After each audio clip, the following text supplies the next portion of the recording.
नमो हरिहन्ताणं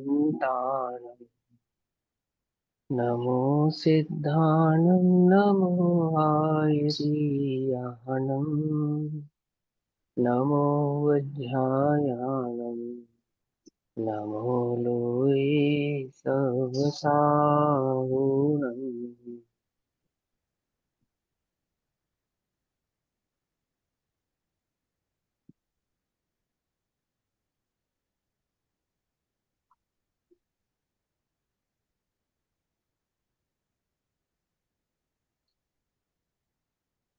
मङ्गलं भगवान् वीरो मङ्गलं गौतमो गणी मङ्गलं कुन्दकुन्दार्द्यो जैनधर्मोऽस्तु मङ्गलम् सर्वमङ्गलमाङ्गल्यं सर्वकल्याणकारकं प्रधानां सर्वधर्माणां जैनं जयतु शासनम्।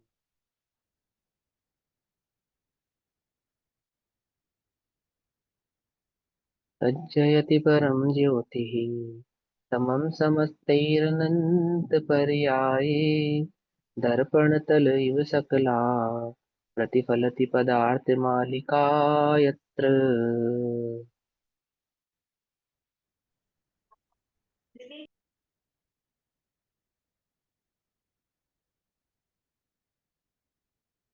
हमारी रात्रिकालीन कक्षा का विषय चल रहा है श्री पुरुषार्थ सिद्धि उपाय। आचार्य अमृतचंद्र देव द्वारा कृत पुरुषार्थ सिद्धि उपाय का स्वाध्याय श्रावक धर्म की मुख्यता से किया गया है, परंतु यहाँ ये जानना चाहिए कि श्रावक धर्म की मुख्यता से किए गए उपदेश का जो उद्देश्य है वह मुनिपना प्रकट करना ही है। तो श्रावक धर्म को प्रकट करना श्रावक धर्म का उपदेश का उद्देश्य नहीं है। ठीक, इस बात को प्रदान करते हुए आचार्य अमृतचंद्र देव सम्यक ज्ञान अधिकार गाथा नंबर 20 या श्लोक नंबर 20 पेज सम्यक नंबर दर्शन 51। का। हाँ, श्रावक धर्म व्याख्यान में सम्यक दर्शन अधिकार है 49, 50, 51, 51 नंबर का पेज है। पेज नंबर 51, श्रावक धर्म व्याख्यान सम्यक दर्शन अधिकार। इस सम्यक दर्शन अधिकार के आधार से कहते हैं जो जीव मुनि धर्म का भार उठाने, भार भार भार भार माने बोझा, बोझा है, रत्नत्रय का मार्ग बोझा है ना।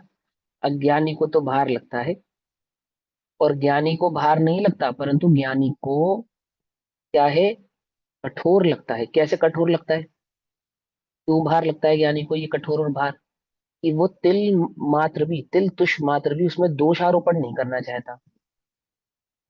समझे, ऐसा नहीं आसान है, ऐसे कर लेंगे इसमें क्या है, आ में सोच है, ऐसा नहीं।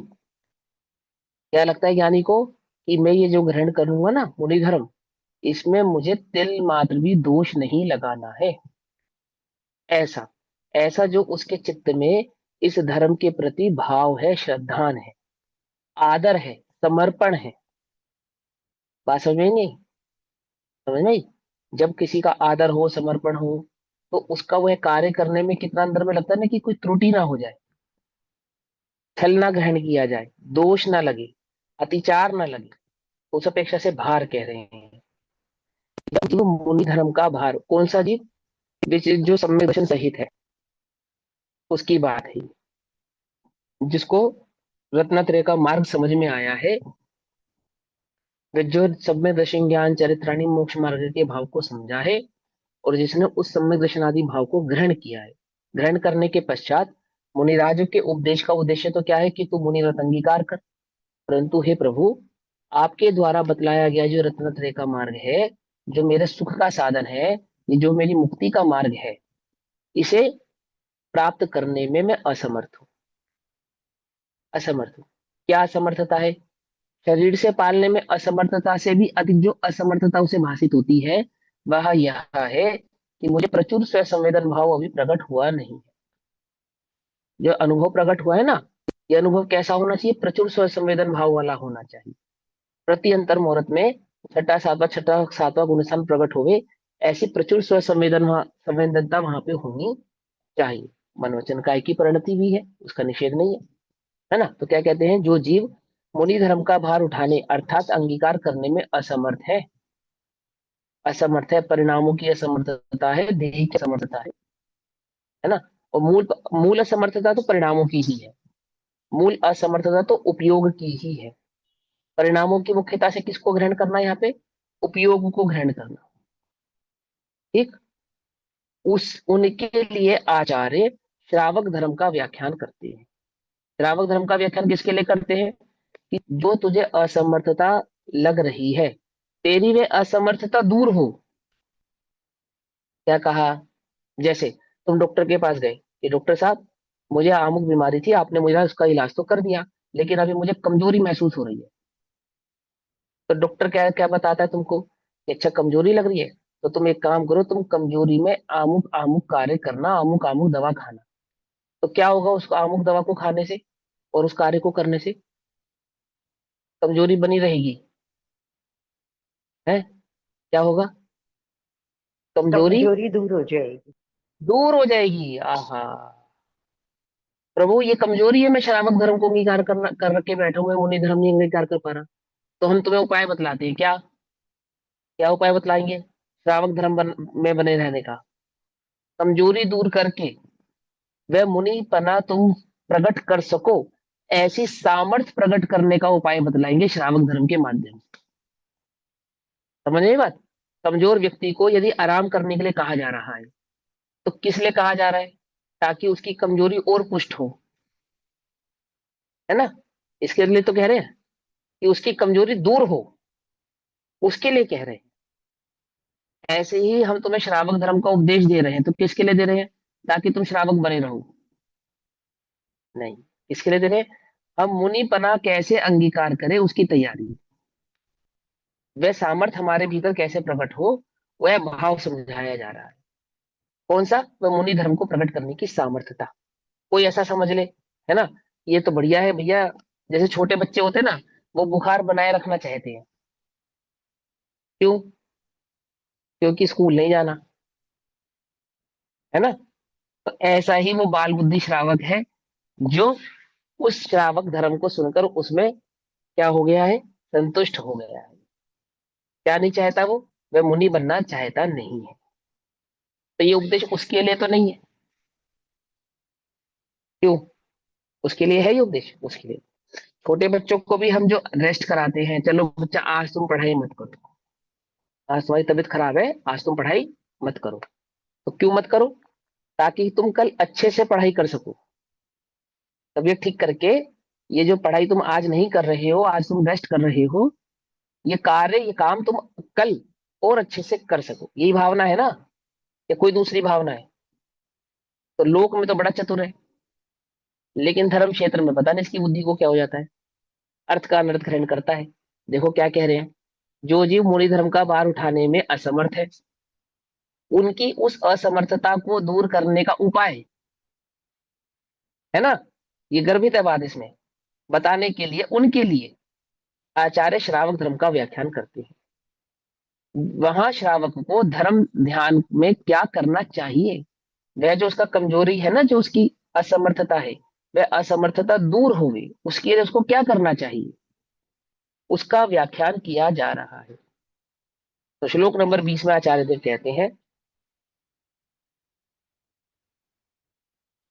एवं सम्यक दर्शन बौद्ध चरित्र त्रयात्मको नित्यम तस्यापि मोक्ष मार्गो भवति निषेव्यो यथा शक्ति।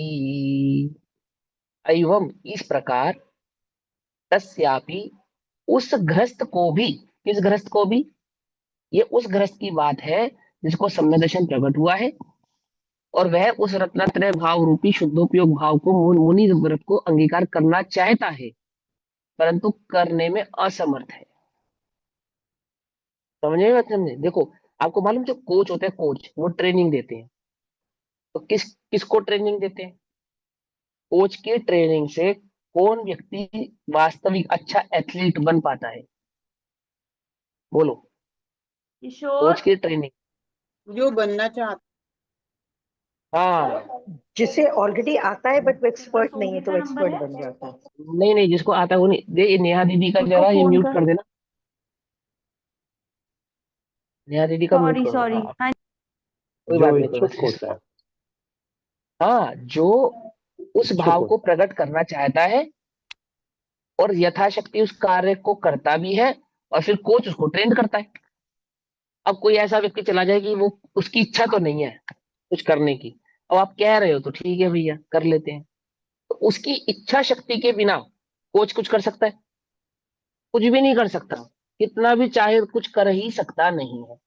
मैंने कार्य करने से पहले इच्छा शक्ति जागृत की जाती है, फिर इच्छा शक्ति जागृत करने के बाद ट्रेनिंग दी जाती है। ऐसा होता है ना।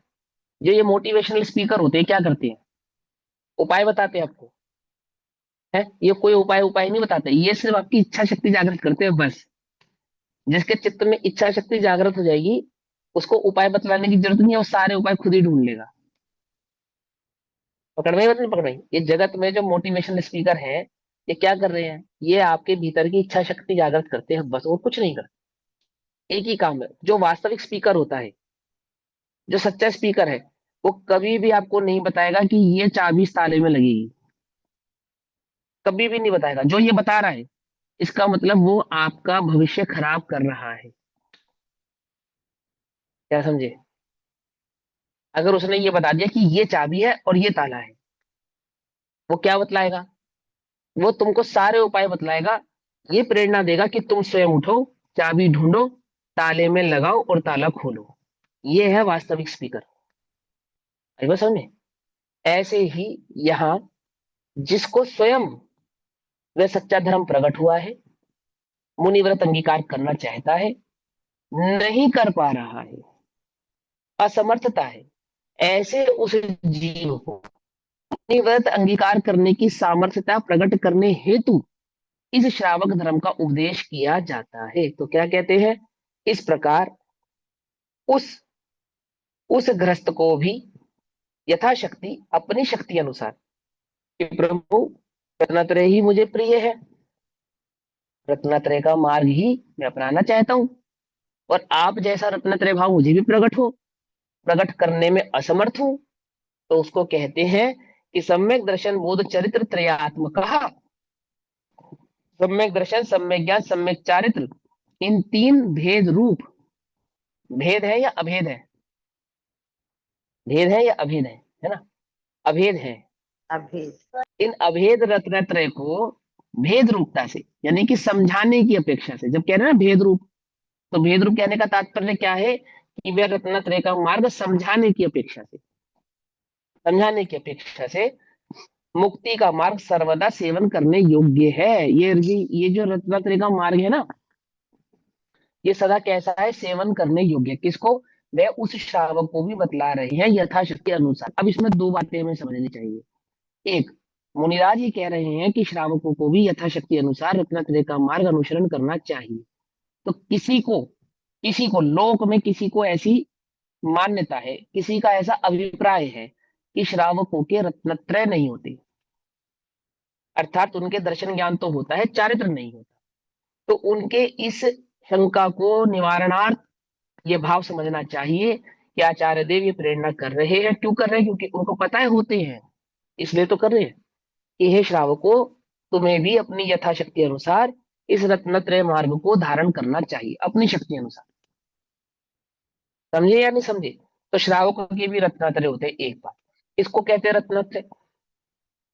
तो अंतरंग में जो आत्म संबंधी सम्यक दर्शन ज्ञान और आत्म स्थिरता प्रकट हुई है, जितनी जितनी, है ना, वहां जो आत्म स्थिरता है, उसका चारित्र है। वहां जो आत्म श्रद्धा है, उसका सम्यक दर्शन है। और उस दर्शन और चारित्र के साथ वर्तने वाला जो आत्मा का ज्ञान स्वभाव है, वह सम्यक ज्ञान है। समझ में ये बात? वस्तु स्वभाव का जो निर्णय किया जिस ज्ञान में, वह सम्यक ज्ञान। जिसका श्रद्धान किया सो सम्यक श्रद्धान। और जो उसकी स्थिरता है सो सम्यक चारित्र, जो कि चौथे गुण स्थान में आंशिक होती है, और पांचवें गुण स्थान में भी आंशिक ही होती है। ठीक। चौथे गुण स्थान में एक कषाय चौकुड़ी की अभाव रूप होती है, और पांचवें गुण स्थान में दो कषाय चौकुड़ी की अभाव रूप होती है। पहले गुण स्थान में एक कषाय चौकुड़ी के अभाव रूप होने पर भी, होने के कारण उस उस श्रावक के जीवन को अव्रति, असंयमी ऐसा कहते हैं। और पांचवें गुण स्थान व्रति श्रावक के दो कषाय चौकड़ी का अभाव होने पर उस श्रावक के जीवन को कुछ व्रति या देश व्रति ऐसा कहते हैं। समझिए ये बात, गुण स्थानों में हमने इसको अच्छे से समझा था, कषाय समझाने की आवश्यकता तो नहीं है, अनंतानुबंधी, प्रत्याख्यान, अप्रत्याख्यान, संचलन आदि समझाने की आवश्यकता तो नहीं, चौकड़ी आदि शब्द समझाने की आवश्यकता नहीं। क्लियर है ना सबको? चलो अब समझते हैं कि श्रावकों के भी रत्नत्रय होते हैं और यथाशक्ति अनुसार श्रावकों को भी उस रत्नत्रय का अनुसरण करना चाहिए। कौन से रत्नत्रय का अनुसरण करना चाहिए? वो जो ज्ञान दर्शन के समक्ष साथ वर्तने वाला चारित्र भाव है वह। मुनिराजों में और श्रावकों में क्या अंतर है? चारित्र मात्र का अंतर, अर्थात चारित्र की मुख्यता है, स्थिरता की मुख्यता है। उस आत्म भाव के अनुभव में होने वाले जो स्थिर परिणाम है, उन स्थिर परिणामों की मुख्यता है कि वह जो स्थिरता हमें प्रकट होती है छठे सातवें आदि गुण स्थानों में, वह आंशिक स्थिरता हे श्रावक तेरे भी जीवन में प्रकट हो, ऐसा तुझे लक्ष्य रखना चाहिए। और हम तुझे उसका उपाय बतलाएंगे। कैसे बतलाएंगे? अंतरंग परिणति तो इस दर्शन ज्ञान चारित्र की एकता से है, और बहिरंग परिणति के आधार से हम तुझे उसका व्याख्यान करेंगे, बतलाएंगे। ठीक, तो क्या कहते हैं? टीका, तस्य अपि यथाशक्ति एवं मोक्ष मार्ग निषेव्य भवति। उस ग्रस्त को भी अपनी शक्ति अनुसार, जिसका वर्णन आगे किया जाएगा, ठीक है ना, मतलब जिस जिस रत्नत्रय के मार्ग का वर्णन हम आगे करेंगे, वह रत्नत्रय का मार्ग श्रावकों को यथाशक्ति, जैसी उनकी सामर्थ्य है, जैसी उनकी शक्ति है। ऐसा क्यों कह रहे हैं? ऐसा क्यों कह रहे हैं यथाशक्ति? क्योंकि जो पांचवा गुण स्थान है ना, उसका वेरिएंट काफी लंबा चौड़ा है, उसके कई सारे भेद हैं। कितनी प्रतिमाएं उसमें? 11 प्रतिमाएं हैं, है ना। 11 प्रतिमा मतलब 11 प्रकार के व्रत हैं, ऐसा ऐसा समझो। वो 11 प्रकार के लेवल है उस पांचवें गुण स्थान के। तो थोड़ा भी व्रत अंगीकार कर सकते हो, कुछ उससे अधिक, कुछ उससे अधिक, कुछ उससे अधिक, कुछ उससे अधिक, यानी क्रम क्रम से अपनी शक्ति के अनुसार उस वीतराग भाव को बढ़ाते जाना चाहिए। किसको? श्रावक को। मुनिधर्म यानी कि वीतराग भाव की मूर्ति, श्रावक यानी कि जो वीतराग भाव को प्रकट नहीं कर पा रहा है, वह क्या करे? उस वीतराग भाव को प्रकट करने का उपाय करे। कैसे करे? यथाशक्ति करे। ठीक, ऐसा कह रहे। तो वह जो उस ग्रस्त को भी अपनी शक्ति अनुसार, जिसका वर्णन आगे किया जा रहा है, ऐसे मोक्ष मार्ग का सेवन करने योग्य है। मोक्ष मार्ग अर्थात ऐसे रत्नात्रय के भाव को सेवन यानी कि धारण करना योग्य है। मुनि के तो मोक्ष मार्ग का सेवन संपूर्णता से होता है, या संपूर्ण रूप से होता है। संपूर्ण रूप से मोक्ष मार्ग का सेवन मतलब परम वीतराग भाव सेवन।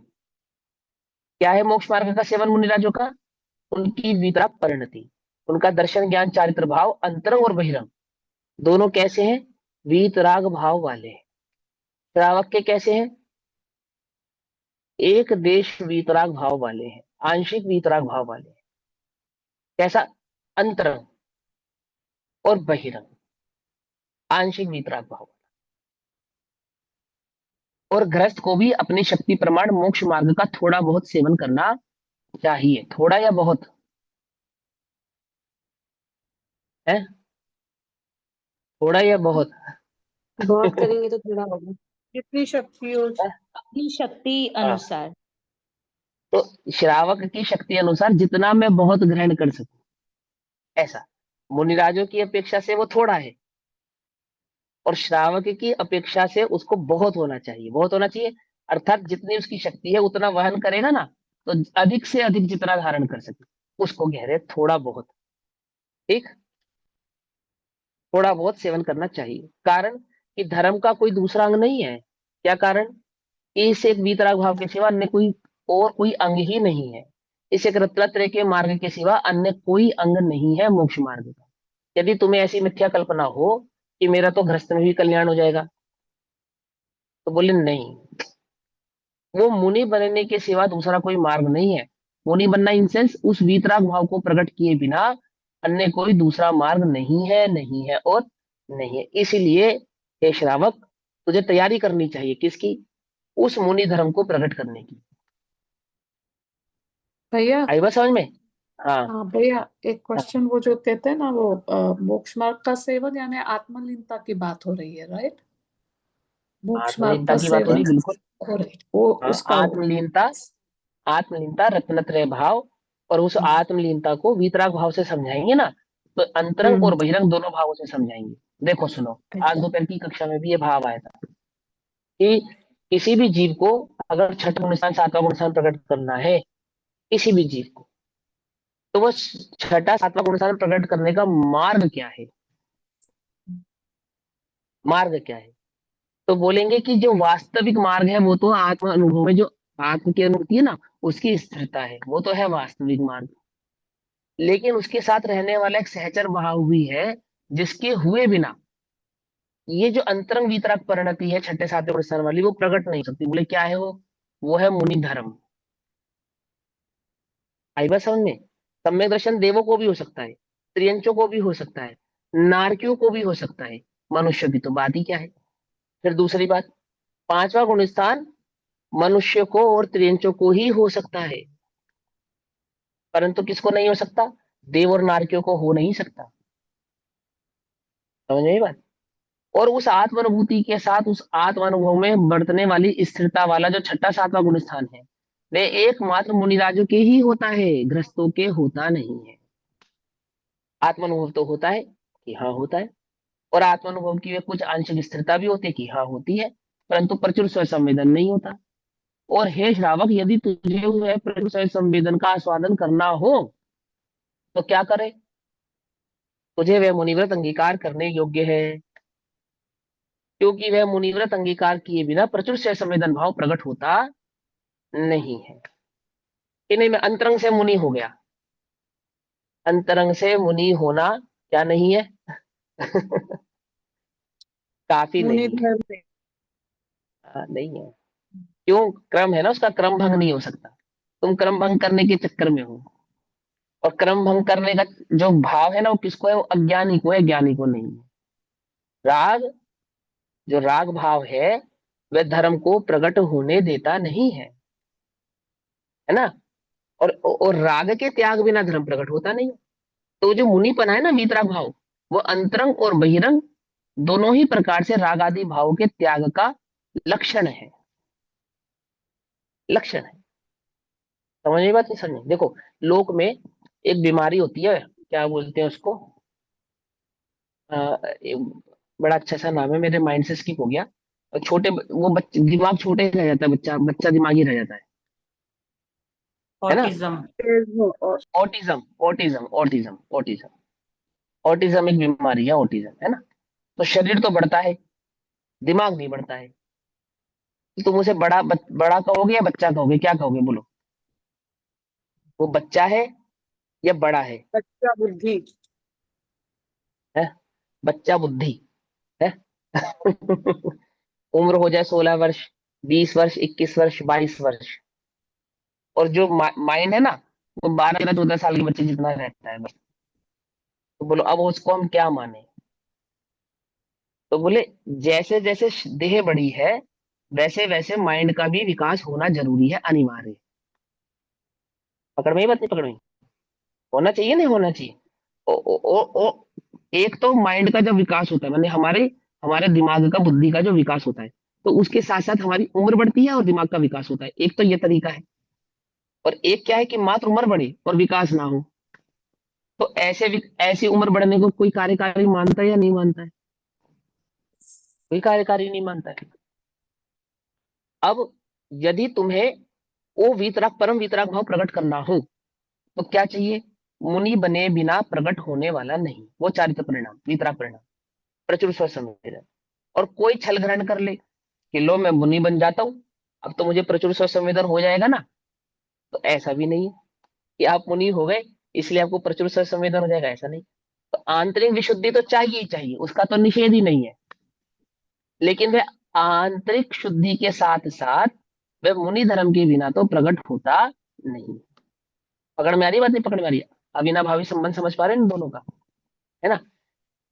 ये स्यादवाद नहीं है, ये अनेकांतवाद नहीं है। क्या? कि मुनि धर्म प्रकट करने से ही अंतरंग विशुद्धि बढ़ती है ऐसा नहीं कहना चाहते हैं, लेकिन जिनके अंतरंग विशुद्धि बढ़ती है उनको नियम से मुनि धर्म होता है ऐसा बतलाना चाहते हैं। नए का कोई ये कथन हुआ समझे, भैया। ये नए का कथन है ना, इसमें ऐसा नहीं कि मुनि धर्म होगा तो अंतरंग विशुद्धि बढ़ेगी। इसमें बात क्या है, जिनकी अंतरंग विशुद्धि बढ़ती है उनके मुनि धर्म होता ही होता है, ऐसा है यहाँ कहना। बात समझ आ रही ना रही है? तो क्या कहते हैं कि जिसके सेवन करने से अपना भला हो सके, धर्म का कोई दूसरा अंग नहीं है, कारण की धर्म का कोई दूसरा अंग नहीं है।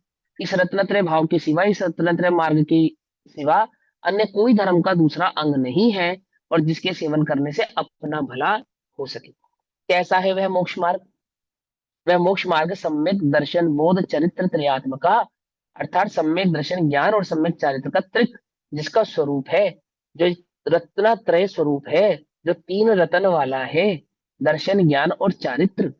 भिन्न भिन्न तीन मोक्ष मार्ग नहीं है, ये तीन प्रकार का मोक्ष मार्ग है। दर्शन मोक्ष मार्ग अलग, ज्ञान मोक्ष मार्ग अलग, चारित्र मोक्ष मार्ग अलग। क्यों बतलाया कि चौथे गुण स्थान में तो होता है ज्ञान, पांचवें गुण स्थान में होता है दर्शन, और छठे गुण स्थान में होता है चारित्र। ऐसा नहीं, ऐसा नहीं। जब भी प्रकट होंगे रत्नत्रय एक रूपता से ही प्रकट होते हैं। चौथे गुण स्थान में भी रत्नत्रय ही होते हैं, पांचवें में भी रत्नत्रय होते हैं, और छठे में भी रत्नत्रय ही होते हैं। छठे सातवें आदि गुण स्थानों में भी रत्नत्रय भाव ही होते हैं। और मात्र छठे सातवें गुण स्थानों में नहीं, अनंत आदि अवस्था में भी वे रत्नत्रय भाव ही पूर्ण होते हैं। और गुण स्थानातीत हो जाने के बाद वे सिद्ध आदि जो भाव भगवान है, सिद्ध सिद्ध स्वरूप जो परमात्मा भाव प्रकट हुआ है, वह भी रत्नत्रय आत्मक ही है, रत्नत्रय से कोई जुदा नहीं है। क्योंकि वे धर्म की मूर्ति, धर्म भाव को प्रकट करने वाले परम धर्मी जो सिद्ध भगवान है, वे रत्नत्रय की धारी है। और कैसा है वह रत्नत्रय, कैसा है, तो उसका स्वरूप आगे समझाएंगे। यहाँ क्या कहते हैं कि कैसा है वह मोक्ष मार्ग, कि सम्यक दर्शन, सम्यक ज्ञान, सम्यक चारित्र रूप से ऐसा रत्नत्रय स्वरूप है, परंतु तीन अलग अलग रत्न नहीं है, तीनों मिलकर एक मोक्ष मार्ग है। तीनों मिलकर ही एक मोक्ष मार्ग है। क्या है तीनों? ज्ञान, ज्ञान का ज्ञान, ज्ञान का श्रद्धान, और ज्ञान की स्थिरता, ये है मोक्ष मार्ग रत्नत्रय। वहां रत्न कौन है? तीन प्रकार के रत्नों में तीन रत्न है ऐसा नहीं, रत्न तो एक आत्मा ही है। उस एक आत्म रत्न का ज्ञान करना, उस एक आत्म रत्न का श्रद्धान करना, और उस एक आत्म रत्न की रमणता करना, ऐसा वह रत्नत्रय का मोक्ष मार्ग स्वरूप है। समझ भाई? इन तीनों में प्रथम किसको अंगीकार करना चाहिए वह कहते हैं। अब 21 नंबर के श्लोक में ये जो मोक्ष मार्ग की शुरुआत होती है, वह सम्यक दर्शन के बिना होती नहीं है। अब अकेला सम्यक दर्शन होता है ऐसा नहीं, होते तो रत्नत्रय ही है, लेकिन उसमें सम्यक दर्शन की मुख्यता होती है। कोई यह समझे, जो अभी निरूपण होगा ना आगे, जो आगे की गाथाओं में निरूपण होने वाला है, वहां चारित्र की मुख्यता से, व्यवहार चारित्र की मुख्यता से निरूपण होने वाला है। तो तुम छल ग्रहण ना करो, इसके लिए पहले ही क्या कह दिया 21 नंबर के श्लोक में, कि सम्यक दर्शन का जो अधिकारी है, अर्थात जिसने सम्यक दर्शन रूपी अधिकार को प्राप्त किया है, ऐसे उस जीव की यह बात आगे हम कहने वाले हैं।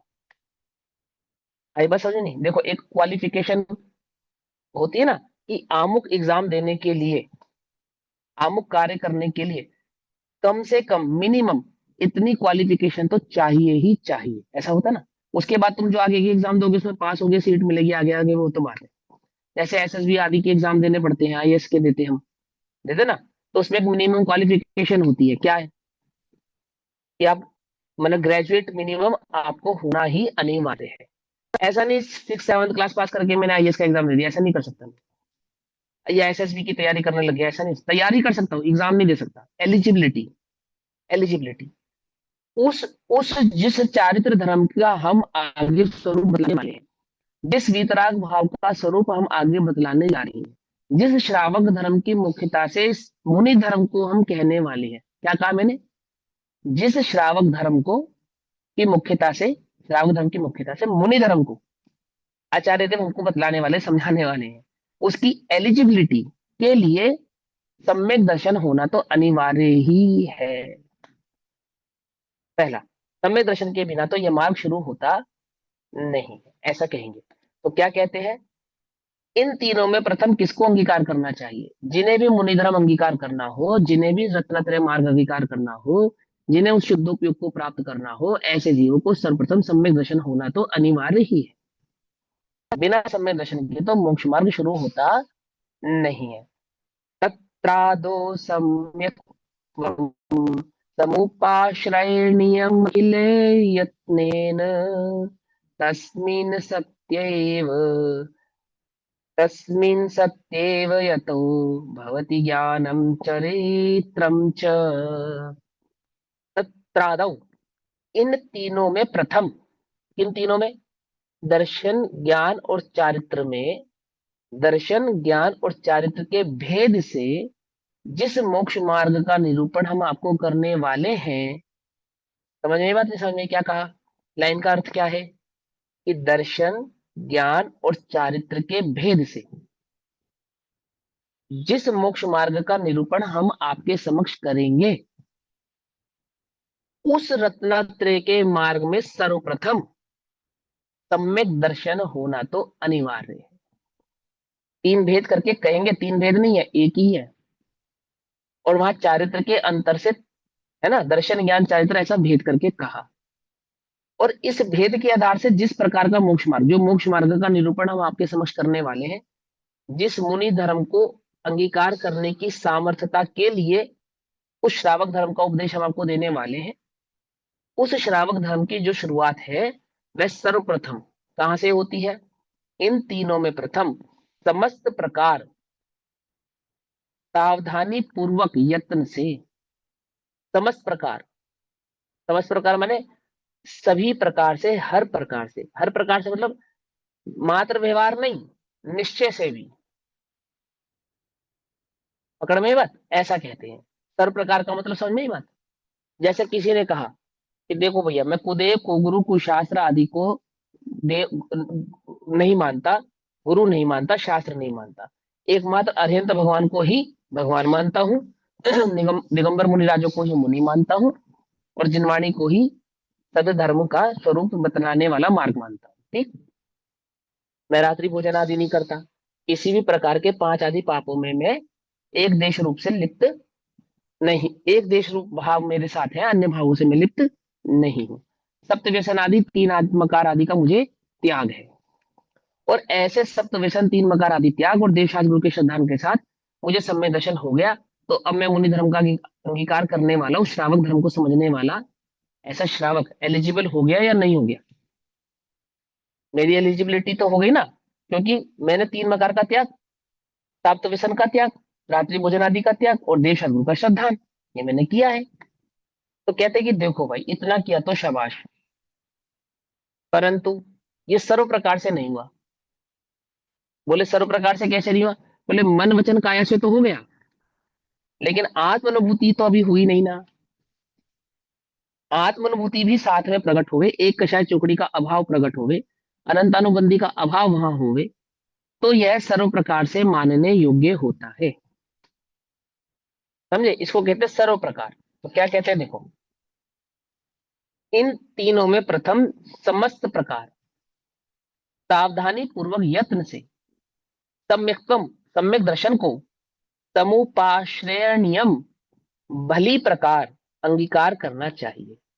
ये जो रत्नत्रय का मार्ग आप सबके आगे निरूपित किया जाएगा, उस रत्नत्रय के मार्ग में सर्व प्रकार, सर्वप्रथम, भली प्रकार से और सावधानी पूर्वक, सावधानी पूर्वक मतलब छल ग्रहण मत करना,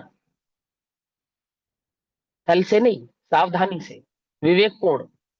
ऐसा ही नहीं कि हमें लगता है कि हम सम्यक दृष्टि है, ऐसा नहीं, चाहे जिस जिस परिणाम को सम्यक दर्शन मान लेना, ऐसा नहीं, अथवा मंद आदि कषायों के वर्तने को ही आत्मानुभव समझ लेना, ऐसा नहीं। कैसा? सावधानी पूर्वक। सावधानी का मतलब क्या होता है? जिसमें युक्ति लगी हो, न्याय लगा हो, आगम का सेवन किया हो और आत्मानुभूति हुई हो, वह है सावधानी। समझे नहीं समझे? देखो, जैसे कोई फायर ब्रिगेड में वो आग बुझाने वाले आते हैं, फायरमैन, तो आग में प्रवेश करने से पहले वो कुछ सावधानियां बरतते हैं, बरतते हैं नहीं बरतते? तो क्या सावधानी बरतते बताओ? कि सर्वप्रथम तो फायर प्रूफ सूट पहनते हैं। बोलो पहनते हैं नहीं पहनते, है ना? और प्रवेश करने से पूर्व, अग्नि जहां लगी है उसमें प्रवेश करने से पूर्व कुछ उपकरण होते हैं, उनको वो सारे अपने साथ रखते हैं, जैसे रस्सी, कुल्हाड़ी आदि आदि ये सब रखते हैं ना अपने पास। और वो आग बुझाने का सामान। तो कोई रस्सी रखे, कुल्हाड़ी रखे, आग बुझाने की मशीन रखे, लेकिन फायर प्रूफ सूट ना पहने, तो उसको प्रवेश करने देंगे? सावधानी मानी जाएगी या नहीं मानी जाएगी? नहीं मानी जाएगी, बिल्कुल भी सावधानी नहीं, है ना? लोक में भी कोई कार्य करने से पहले आप सावधानी बरतते, तो क्या सावधानी बरतते हो? सावधानी समझते हैं ना? तो हम सब प्रकार से निश्चिंत हो जाते हैं कि अपने उपयोग को स्थिर करते हैं, और बाहर जो सावधानी रखनी चाहिए वो भी करते हैं। तो सावधानी पूर्वक मतलब क्या? कि जिसने उस सम्यक दर्शन को सही प्रकार से प्रकट किया हो, आगम का सेवन, युक्ति का अवलंबन, आत्मानुभव आदि के माध्यम से सावधानी पूर्वक भली प्रकार से निर्णय करके वह सम्यक दर्शन प्रकट किया हो। ऐसे ही नहीं बस प्रमाद कि हाँ मुझे लगता है कि वह सम्यक दृष्टि हो गया, ऐसा नहीं। आधा काम किया हो आधा नहीं किया हो, वो नहीं। सावधानी मतलब पूरा काम किया हो। पकड़ में ही बात नहीं? पकड़ में ही? सावधानी मतलब पूरा काम किया हो। पूरा काम मतलब आत्म अनुभव पूर्वक वह सम्यक दर्शन प्रकट किया हो, वो है सावधानी। ठीक। भले प्रकार अंगीकार करना चाहिए, क्योंकि तस्मिन सती एवं, उसके होने पर ही, बोलो, सम्यक दर्शन ही नहीं होगा तो कोई काम बनेगा? कोई काम नहीं बनने वाला। उसके होने पर भी नहीं, उसके होने पर ही, ही, ठीक है ना? ज्ञानम सम्यक ज्ञान, और चरित्रम सम्यक चारित्र होता है। उस सम्यक दर्शन के होने पर ही सम्यक ज्ञान भी होता है और सम्यक चारित्र भी होता है। यदि सम्यक दर्शन ही नहीं है तो सम्यक ज्ञान सम्यक चारित्र होने वाला नहीं है। मुनिव्रत धार अनंत बार ग्रेवक उपजायु, पे निज आत्म ज्ञान, अर्थात उस सम्यक दर्शन के बिना चारित्र से होने वाला सुख लेश न पाए। पकड़ में बात नहीं? पकड़ में? कौन से चारित्र से सुख होने वाला था वहां पे?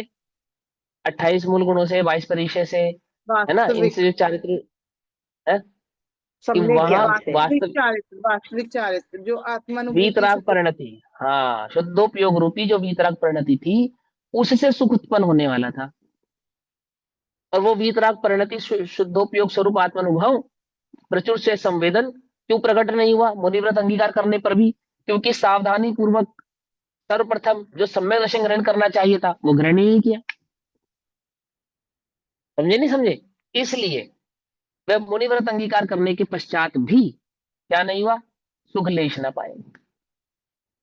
तो क्या कहते हैं यहाँ पे? उसके होने पर ही, अर्थात उस सम्यक दर्शन के होने पर ही सम्यक ज्ञान और सम्यक चारित्र होता है, उससे पूर्व तो होता नहीं। तत्र आदौ अखिल सम्यक्त्वम समुपाश्रय नियम, इन तीनों में प्रथम ही कि भैया समस्त यहाँ पे हाँ जी, हाँ जी। आपने जो बोला भैया यहाँ पे फिर सिर्फ वहां पे द्रव्यलिंग होता है द्रव्यलिंग में। हाँ देवी द्रव्यलिंग होता है, ठीक है। वो तो मतलब ये ना उसमें पूछने वाली बात है। देखो द्रव्यलिंग भी उसको होता है जिसको निरतिचार होता है।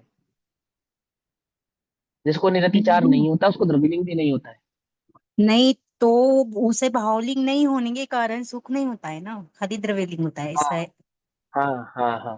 भावलिंग नहीं होने के कारण बतला तो रहे हैं, ये बात बता तो रही है एक्चुअली। देखो सुनो, आप जो प्रश्न पूछ रहे हो मैं आपके प्रश्न का भाव समझ रहा हूँ, और आपके प्रश्न के भाव का मैं उत्तर भी दूंगा, लेकिन उसमें एक बात और जोड़ूंगा, वो आप सबको भी समझनी चाहिए। समझने के कैसे समझना, है ना? हम्म। ऐसा नहीं समझ कटाक्ष किया है। ठीक, सुनो ध्यान से, म्यूट कर लो। हम लोग हैं शब्द मलीच। क्या है हम? शब्द मलीच। शब्द मलीच क्यों है? वो भावलिंग और द्रव्यलिंग कहो तो बात समझ में आती है, और वो निश्चय और व्यवहार कहो तो बात समझ में आती है, और वो शुद्धोपयोग आदि अन्य बात के आधार से कहो तो बात समझ में नहीं आती है। समझे नहीं समझे? अब हमने कहा कि वे शुद्धोपयोग के बिना क्या नहीं होता? मुनि धर्म में बरतने वाला सुख नहीं होता, एक बात। और वह शुद्धोपयोग सम्यक दर्शन के बिना नहीं होता। ये कहा ना, तो अंडरस्टूड है कि वो भावलिंग की बात है। और वो जो मुनिव्रत हुआ भी है, वहां पे सुख क्यों नहीं हो रहा? क्योंकि वहां पे सम्यक दर्शन रूप प्रकट होने वाला वीतराग चारित्र जो होता वो नहीं था। तो ये तो गर्भित बात है ना कि हम द्रव्यलिंग और भावलिंग की बात कर रहे हैं, लेकिन वो शब्द ही सुनकर हमें तसल्ली पड़ती है, हाँ हाँ ये वही बात है। तो दोनों बातें, आपने जो प्रश्न पूछा वो बिल्कुल सही है। और ये आप अकेले की गलती नहीं है, ये हम सभी हैं। हम शब्द शब्द में लिखे हैं कि जो शब्द हमने सीखे हैं, जब तक उन शब्दों से हम मैत्री नहीं कर लेते उस भाव की, उस बात की, तब तक हमें तसल्ली नहीं पड़ती। समझे नहीं समझे? आगम में उसको शब्द में लिच कहा है। समझे नहीं समझे? और जो जो सही स्वाध्याय है, जो सही भाव पकड़ने वाले जीव है, वे क्या नहीं होते? वे शब्द मलिच्छ नहीं होते। वो भाव को समझते हैं। हाँ बिल्कुल सही है ना। देखो, मैंने कहा कान, किसी ने कहा पानी, किसी ने कहा वाटर, और किसी ने कहा H2O। तो किसकी बात चल रही है? किसकी बात चल रही है? पानी की। बस सीधी सी बात।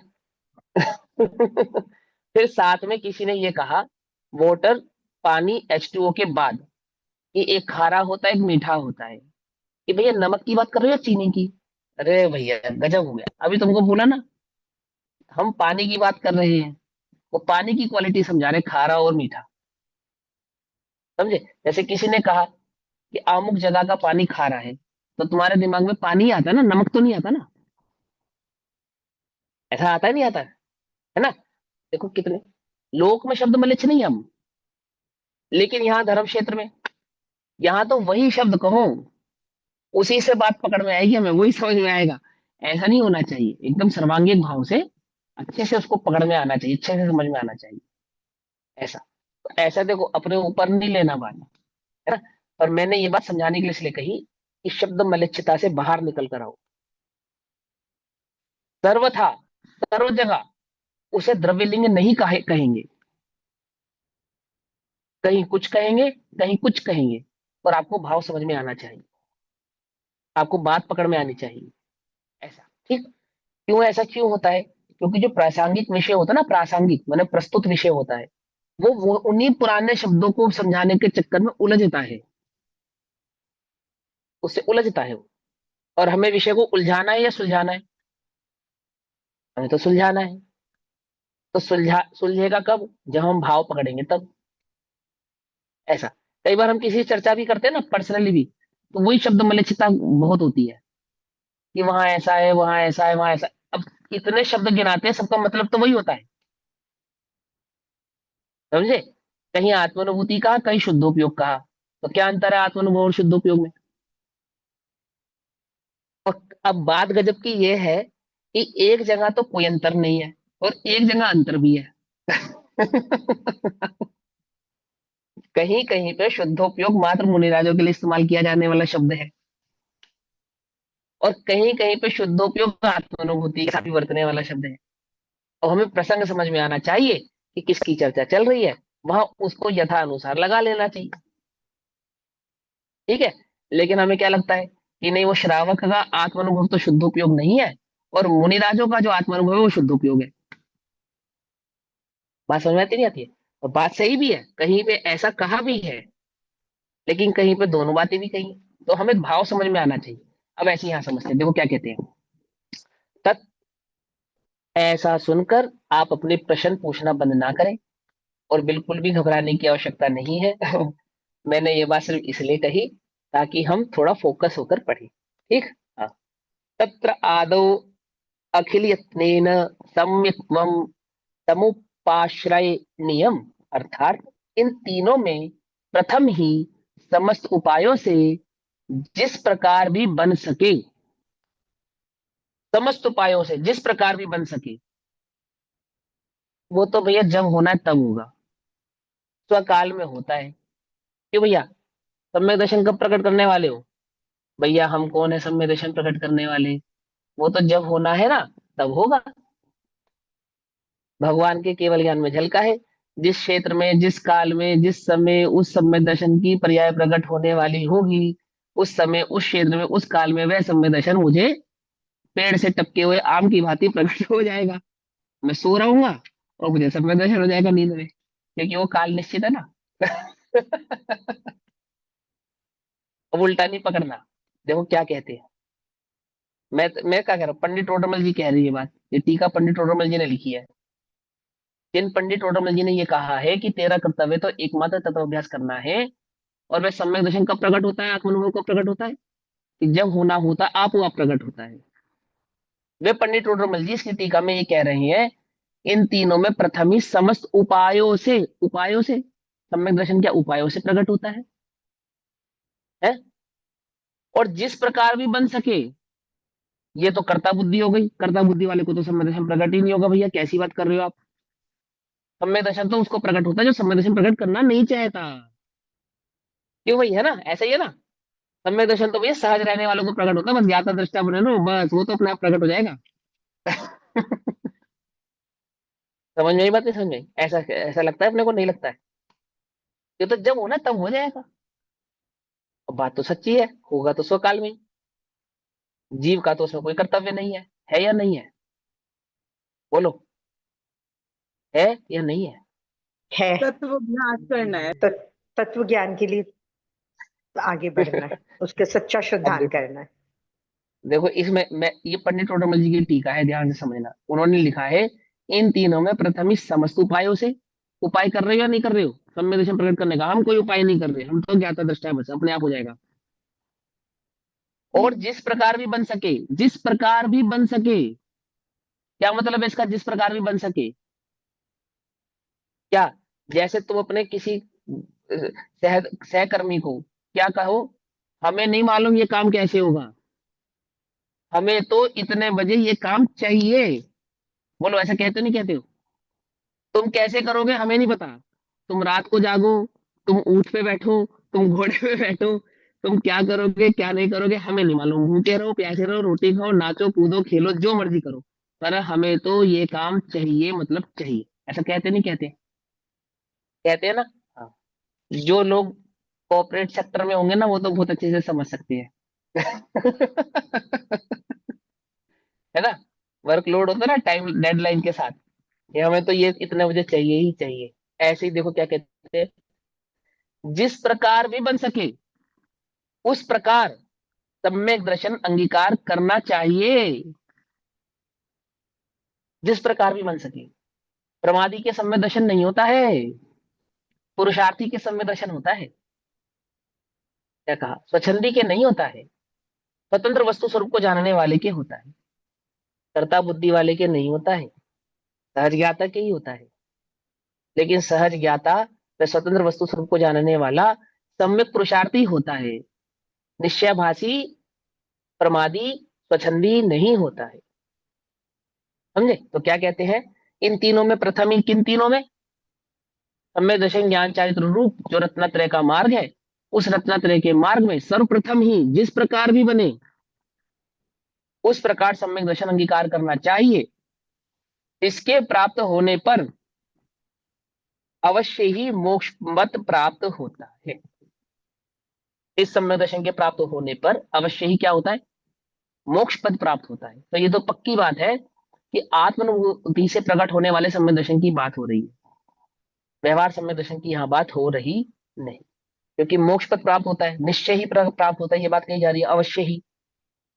तो ये बात तो पक्की है कि वो आत्मानुभूति से प्रकट होने वाले सम्यक दर्शन की ही बात है, कोई व्यवहार सम्यक दर्शन की बात नहीं है। और वो आत्मानुभव के द्वारा प्रकट होने वाला सम्यक दर्शन कैसे प्रकट करना है, कैसे, जैसे भी बन सके,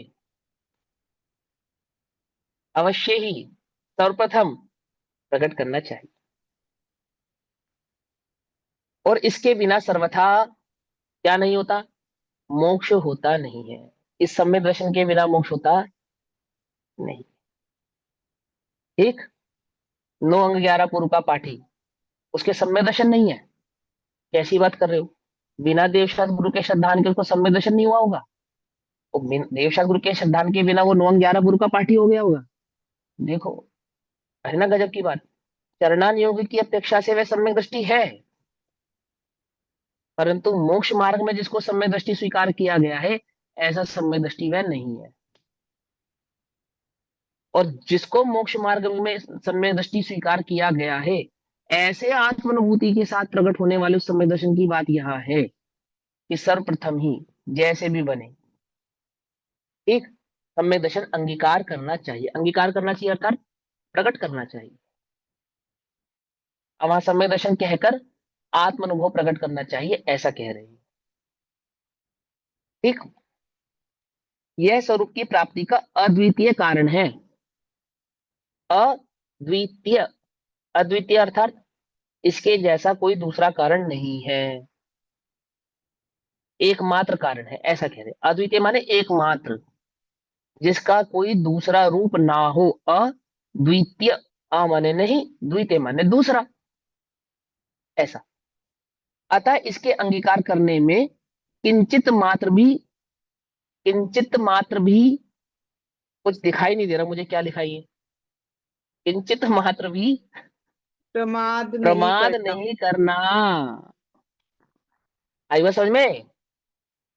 अब देखो, धन कमाने में कोई प्रमाद नहीं, शरीर बनाने में कोई प्रमाद नहीं, भोग भोगने में कोई प्रमाद नहीं, और सम्यक दर्शन प्रकट करने में जिस काल में, जिस क्षेत्र में, जिस द्रव्य की, जिस गुण की जो पर्याय होनी है तब होती है। क्या कहा?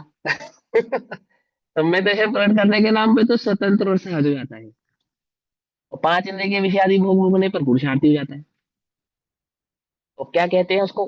कौन कह रहा है ये बात? पंडित टोडरमल जी कह रहे हैं ये बात। ठीक है ना? क्या नहीं करना? किंचित मात्र भी प्रमाद नहीं करना, मृत्यु का वर्ण करके भी। है? किसका वर्ण करके? मृत्यु का वर्ण करके। मैं ये पांच इंद्रिय के विषय कैसे त्यागूं? नहीं त्यागूंगा तो मर जाऊंगा। अगर मैंने ये भोग बुद्धि छोड़ी तो मेरा क्या होगा? मृत्यु का वर्ण करके भी है इसे प्राप्त करने का प्रयत्न अवश्य करना। ये कौन कह रहा है? पंडित टोडरमल जी। किस बल से कह रहे हैं कि पंडित जी आप हमें कर्ता बुद्धि वाला बना रहे हो? पंडित टोडरमल जी पता है आपको क्या कहेंगे? मैंने नहीं कहा, ये वाक्य तो स्वयं अमरचंद्र देव के ही है। आचार्य अमरचंद्र देव ने समय सार की आत्मख्याति टीका में इस ही प्रकार से सम्यक दर्शन को प्रकट करने की प्रेरणा की है कि मृत्यु का वर्ण करके भी यह सम्यक दर्शन प्रकट करना चाहिए। पकड़ में बात? मृत्यु का वर्ण करके अर्थात जहर खा के, फांसी लगाकर, पहाड़ से कूद कर। मृत्यु का वर्ण करके भी का अर्थ यह है कि वो जो पांच इंद्रिय के विषय तुझे सुखरूप लगते हैं ना, और जिनको छोड़ने में तुझे मौत आती है,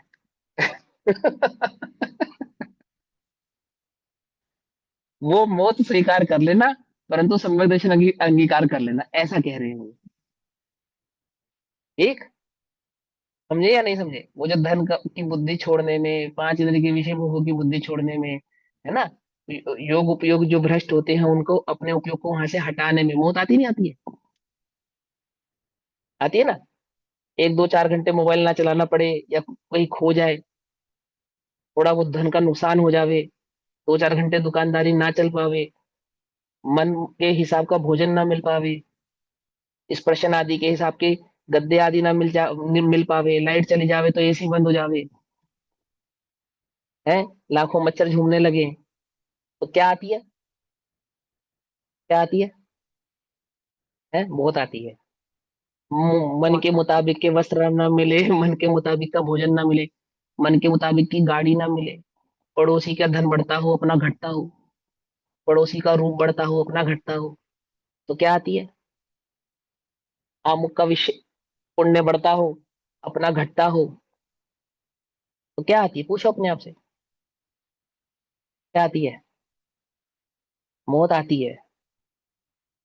ऐसे मौत को वर्ण करके भी उन पांच इंद्रिय के विषय आदि को पुष्ट करने के जगह इस सम्यक दर्शन को प्रकट करने का उपाय करना, वो पांच इंद्रिय के विषयों की प्राप्ति का उपाय नहीं करना।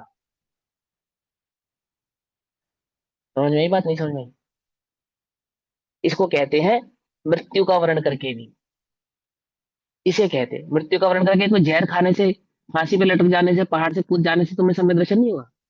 ये भगवान जैसे वो है ना, वो अन्य मतियों में होता है कि अगर आपने मुझे दर्शन नहीं दिया तो मैं अपनी आंख निकाल दूंगा। है ना, सूरदास ने एक बार देखा श्री कृष्ण की मूर्ति को और आंख फोड़ ली कि अब किसी को नहीं देखना। ऐसा नहीं, ऐसा नहीं। हम ट्रेन के आगे लेट रहे हैं, भगवान समय दर्शन दे रहे हो तो बताओ, नहीं तो अभी कट के मरे। ऐसा नहीं, मृत्यु का वर्ण ऐसे मत कर लेना। है, जैसे मीरा ने कृष्ण के दर्शन के लिए क्या कर लिया, हलाहल जहर पी लिया। ऐसे नहीं होता समय दर्शन। अब उल्टा नहीं ग्रहण करना। पूछो जगत में इस जीव को मौत कब आती है? बोलो, ये जो मरण शैया पे भी होता है ना, आपने देखा संसार दर्शन का चित्र? टूटी डाल है, लटका हुआ है, नीचे कुआं है, उसमें विषैले विषधर सांप है, दो चूहे उसकी डाल को काट रहे हैं, मधुमक्खियों का छत्ता है, और मधुमक्खियां से डस रही है, काट रही है। किसी भी क्षण वो मृत्यु को प्राप्त होने वाला है, परंतु उसे मौत का भय नहीं है। उसको एक ही बात मौत रूप लगती है कि किसी तरह से बस एक बूंद ये शहद मुझे चखने को मिल जाए। यदि ये चखने को नहीं मिला तो ये जीवन मृत्यु के समान है ना। संसार दर्शन का चित्र देखा है ना? अब समझो, अब तुम अपनी कल्पना करो, हमें मौत कब आती है? कब आती है? समझे या नहीं समझे? जो वो हम जो चाहते हैं पांच हमको इंद्रिय नहीं के मिलता विषय, है तब। हाँ क्या चाहते हैं वो पांच इंद्रिय के विषय जो प्राप्त नहीं होते हैं, उसमें उसमें और यहाँ कहते हैं उनका त्याग करके, मौत मतलब उनकी दृष्टि छोड़कर, कहते हैं मृत्यु का वर्ण करके भी इसे प्राप्त करने का प्रयत्न अवश्य करना। बहुत कहां तक कहें, इस जीव के भला होने का उपाय एक सम्यक दर्शन के समान अन्य कोई नहीं। इसका भला तो तेरा अगर कोई भला कर सकता है तो एकमात्र वह सम्यक दर्शन ही कर सकता है। अन्य कोई इस जगत में नहीं है जो तेरा भला कर सके। क्यों, तुम्हें क्या लगता है कौन है तुम्हारा भला करने वाला? कि भैया हमने तो एक ही जीवन के अपने अनुभव से सीखा है, एक ही बात। क्या सीखी है? ना बीवी ना बच्चा, ना बाप बड़ा ना भैया, the whole thing is that कि भैया सबसे बड़ा रुपया। कि कोई काम नहीं आएगा जगत में, लेकिन ये पैसा काम आएगा। आएगा या नहीं आएगा? हमने तो ये सीखा है। तो क्या कहते हैं यहाँ पे कि इस जगत में कोई तेरा भला करने वाला नहीं है। इस जीव का भला होने का उपाय एक सम्यक दर्शन के समान अन्य कोई नहीं, इसलिए इसे अवश्य अंगीकार करना। इसे ही प्रथम अंगीकार करने का क्या कारण है वह बतलाते हैं। यतः तस्मिन् सति एव ज्ञानम चरित्रम च भवति, उस सम्यक दृष्टि के ही ज्ञान और चारित्र भाव प्रकट होते हैं। उस सम्यक दर्शन के होने पर ही सम्यक ज्ञान तथा सम्यक चारित्र होता है। उससे पूर्व प्रकट होता नहीं है, उसके पश्चात ही प्रकट होता है। पकड़ में आई बात? वह धर्म, वह रत्नत्रय का मार्ग, वह मुनि धर्म जिसकी प्रेरणा करने के लिए हम तुम्हें जो श्रावक धर्म का उपदेश देने वाले हैं, वह श्रावक धर्म भी उस सम्यक दर्शन के पश्चात ही प्रकट होगा, उससे पूर्व प्रकट होता नहीं है। वह रत्नत्रय वह सम्यक दर्शन के साथ ही प्रकट होते हैं, उसके पहले प्रकट होते नहीं है। सम्यक बिना 11 अंग तक पढ़ ले तो भी अज्ञानी ही कहा जाता है। महाव्रतों का साधन करके अंतिम ग्रह तक के बंध योग्य विशुद्ध परिणाम करे तो भी वह असंयम ही कहलाता है। ठीक है ना? देखो हम यहाँ पे द्रव्यलिंगी शब्द का इस्तेमाल तो नहीं हुआ, नहीं हुआ ना। लेकिन अगर हमने द्रव्यलिंग नाम नहीं लिया तो इसका मतलब ये तो नहीं कि यहाँ द्रव्यलिंग की बात नहीं है ना। और लेकिन एक बात और बताए, उस द्रव्यलिंग के संदर्भ में भी हमें पूरी जानकारी नहीं है, वो भी हमारा अधूरा ही है। जो भावलिंगी होते हैं वे नियम से द्रव्यलिंगी ही होते हैं, द्रव्यलिंगी भी होते हैं जो भावलिंगी होते हैं। और हम जब द्रव्यलिंगी की मुख्यता से कथन करते हैं तो वहां बस इतना समझाना चाहते हैं कि ऐसा निरतिचार मुनि व्रत का पालन जहां पे भावलिंग नहीं है। एक बात। दूसरी बात, प्रश्न किसने पूछा था? मंजू दीदी आपने पूछा था प्रश्न। हाँ भाई। हाँ हम आपसे एक प्रश्न पूछते हैं, ठीक है, ध्यान से बताना। क्यों बतला रहे, क्यों पूछ रहे हैं आपसे प्रश्न, कि आपके माइंड में उस द्रव्यलिंग के संदर्भ में जो इमेज होगी ना, वो थोड़ी क्लियर हो जाए, इसके लिए पूछ रहे हैं। जैसे कोई मुनिराज है, सम्यक दृष्टि मुनिराज है, और मुनिराजों का पांचवा चौथा पांचवा गुण स्थान हो सकता है या नहीं हो सकता, गिरते क्रम में किन्हीं मुनिराजों का, जिन्होंने मुनिव्रत अंगीकार किया है, ऐसे मुनिराजों का चौथा पांचवा गुण स्थान कभी कभार गिरते क्रम पे हो सकता है या नहीं हो सकता, पहला प्रश्न। हो सकता है। हो सकता है। तो अब जब उनका जो गुण स्थान चौथा और पांचवा होगा, तो वहां वे द्रव्यलिंगी कहलाएंगे या भावलिंगी कहलाएंगे। द्रव्यलिंग तो होता ही है। प्रश्न यह है कि वे मुनिराज द्रव्यलिंगी कहलाएंगे या भावलिंगी कहलाएंगे। बाकी सब शांत रहो, उनको पूछ समझ उत्तर देने दो। हाँ बताओ। अरे घबराते क्यों हो, जो आपको मालूम हो वो द्रव्यलिंग। बता दो, उसमें क्या बात है। हाँ द्रव्यलिंगी। द्रव्यलिंग कहलाएंगे। तो क्यों कहलाएंगे द्रव्यलिंगी, ये भी तो बताओ। क्योंकि उनका गुणस्थान। गुण स्थान मिथ्या दृष्टि वाला हो गया है। नहीं। हाँ, चौथा पांचवा गुण स्थान है उनका, सम्यक दर्शन है उस गुण स्थान दूसरा में। गुण- भाव की विशुद्धि कम हुई। हाँ हाँ बताओ, कोशिश करो, क्यों घबराते हो। भाव की भाव विशुद्धि कम हुई है। कम हुई है, ठीक है, वेरी गुड। अब समझ में आई बात। सम्यक दर्शन के हम्म। साथ भी द्रव्यलिंग है या नहीं है, है। है ना। और सम्यक दृष्टि मुनिराजु को भी भावलिंगी नहीं कह रहे, द्रव्यलिंगी कह रहे हैं। क्यों कह रहे हैं, क्योंकि भावलिंग छठे सातवें गुण स्थान के साथ वर्तने वाला, छठे जो सातवें गुण स्थान के साथ वर्तने वाला जो द्रव्य भाव है, द्रव्यलिंग है, उसको वास्तव में द्रव्यलिंग कहते हैं। उस द्रव्यलिंग के साथ वर्तने वाले भाव को भावलिंग कहते हैं। और उन्हीं भावलिंगी मुनिराज का, सम्यक दृष्टि मुनिराजु का छठे से नीचे गुण स्थान आया, तो ऐसी स्थिति में भी सम्यक दर्शन तो है, तो भी लिंग की अपेक्षा से वे द्रव्यलिंगी कहलाएंगे, भावलिंगी नहीं कहलाएंगे। देखो ऐसी गजब की बात है इस द्रव्यलिंग के संदर्भ में। तो द्रव्यलिंग कहने का मतलब कोरा मिथ्या दृष्टि नहीं होता। जब हम कहें द्रव्यलिंगी, तो उसका मतलब ये थोड़ी कि वो कोरा मिथ्या दृष्टि है। लेकिन जिसने गृह को उपजाया है, 9 अंग 11 पूर्व का पाठी है, ऐसा जो द्रव्यलिंगी है, वो तो कोरा मिथ्या दृष्टि है। पकड़ में ही बात नहीं, पकड़ में, उसका चौथा पांचवा भी गुण स्थान नहीं है, उसका तो पहला ही गुण स्थान है। तो यहाँ किसी अन्य अपेक्षा से कथन हो गया। अब उसी द्रव्यलिंगी का कथन गुण स्थानों की परिपाटी में भिन्न भिन्न हो गया, नहीं हो गया। एक जगह मिथ्या दृष्टि को भी द्रव्यलिंग, एक जगह सम्यक दृष्टि को भी द्रव्यलिंग, और एक जगह छठे सातवें गुण स्थान वाले मुनिराजों का भी द्रव्यलिंग। कैसे, कि अंतरंग विशुद्धि की अपेक्षा से भावलिंग के साथ सहचर वर्तने वाला जो मनवचन काय की परिणति है, वो द्रव्यलिंग। ठीक, पकड़ में आती है बात, नहीं पकड़ में आती है। क्लियर इसीलिए हो गया। द्रव्यलिंग और भावलिंग, हाँ इसे द्रव्यलिंग और भावलिंग ऐसे शब्द मलेच्छ ना होकर भाव पक्ष को पहले प्रथम पकड़ो। तो क्या कहते हैं, सम्यक्त बिना 11 अंग, जो सम्यक्त बिना जब कह दिया, तो हम मिथ्या दृष्टि की, कोरे मिथ्या दृष्टि की बात कर रहे हैं, पहले गुण स्थान वाले की बात कर रहे हैं। सम्यक्त बिना 11 अंग तक पढ़ ले तो भी अज्ञानी ही कहा जाता है। महाव्रतों का साधन करके अंतिम द्रव्यक तक के बंध योग्य विशुद्ध परिणाम करे, तो भी वह असंयमी ही कहलाता है। गजब की बात यह है कि रंच मात्र भी दोष प्रकट करेगा अगर द्रव्यलिंग में, तो ग्रेवक उत्पन्न नहीं होगा। ऐसा निर्दोष चारित्र पालने पर भी क्या कहलाया, वो असंयमी कहलाया। क्योंकि संयम किसको कहा था, अंतरंग विशुद्ध परिणति में जो वीतराग परिणति के साथ शुद्धोपयोग वर्तता, वहां जो तीन कषाय चौकड़ी का अभाव होता, उस अभाव रूप बरतने वाले शुद्धोपयोग को संयम कहते थे। उस अंतरंग संयम को समझाने के लिए बहिरंग चारित्र की अपेक्षा से बहिरंग चारित्र को संयम कहा।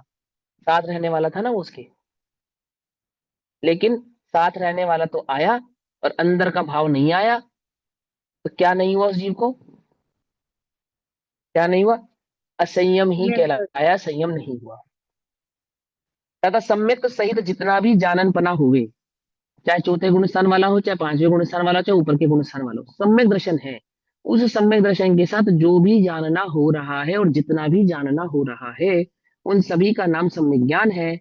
और जो थोड़ा भी त्याग रूप परिवर्तन है, उसे सम्यक चारित्र कहा जाता है। यानी उसको थोड़ा भी है तो संयमी कहलाता है। और जिसको इतना है उसको भी असंयमी कहते हैं। जिस प्रकार अंक सहित शून्य हो तो वह प्रमाण में आता है, किंतु अंक बिना शून्य तो शून्य ही है। अंक रहित सहित अंक सहित शून्य हो तो प्रमाण में आता है, प्रमाण अर्थात गिनती में बढ़ता हुआ जाता है, और किंतु अंक बिना शून्य तो मात्र शून्य ही है। चाहे 1 हो, चाहे 10 हो, चाहे 10,000 हो, अंक बिना का शून्य तो शून्य ही है। उसी प्रकार सम्यक के बिना ज्ञान और चारित्र व्यर्थ ही है। अतः पहले सम्यक अंगीकार करके पश्चात अन्य साधन करना चाहिए। इस प्रकार जो सम्यक का लक्षण जाने तो उसे अंगीकार करे, इसलिए प्रथम ही उस सम्यक का लक्षण कहते हैं। अब उस सम्यक दर्शन को जानेगा तो उसको अंगीकार करेगा, तो वह सम्यक दर्शन को पहले अंगीकार करे, उसके लिए सम्यक दर्शन का लक्षण या 22 नंबर के श्लोक में कहा जाएगा। तो अभी समय हुआ, उसकी चर्चा हम कल करेंगे। तब तक के लिए सभी को जय जिनेन्द्र। ओम नमः सिद्धेभ्यः। निज निधि निज में बताई यह अनंत पुकार, उसके लिए जिनवाणी माँ को वंदना शतबार।